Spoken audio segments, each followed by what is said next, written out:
In today's video, I'm going to teach you how to restore n8n credentials from a GitHub backup using n8n nodes. We'll walk through a clean, repeatable workflow you can trigger on demand. By the end, your saved credential files in GitHub will be restored into your n8n instance with proper names, types, and data. Before we start, make sure your n8n instance can access your GitHub repository and that your backup files are stored in a dedicated folder within that repo. Begin by opening the manual trigger node labeled When Clicking Test Workflow. This node lets you run the entire process whenever you need to restore or retest without waiting for external events. It's perfect for controlled recoveries. Next, open the Globals node of type set. Here, define the GitHub repository details your workflow will use everywhere else. Set repo.owner to your GitHub username, repo.name to the repository that holds your backups, and repo.path to the folder that contains the credentials backup. Keeping these in one node makes your workflow easy to maintain, and changing repos later becomes as simple as updating a few fields.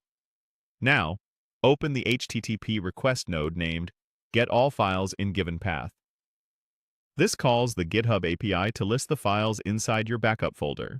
The URL should be https://api github.com/repos/json.repo.owner,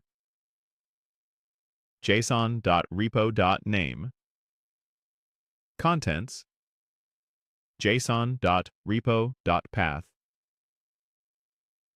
If your fields in the Globals node are correct, this will return an array of items representing each backup file.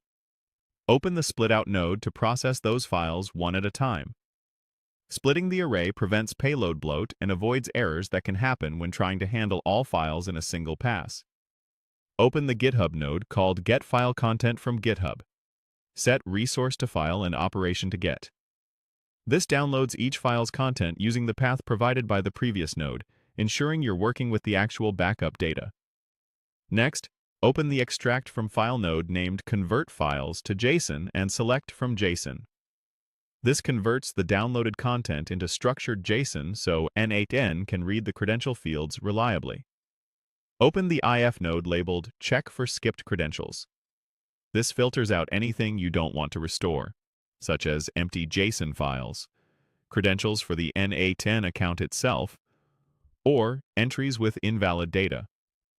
Only valid, restorable credentials move forward. Finally, open the n8n node named Restore n8n Credentials.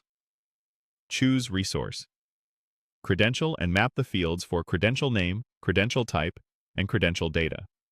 Run the workflow, and your credentials will be recreated inside your n8n instance. Review the execution and confirm the restored entries appear as expected.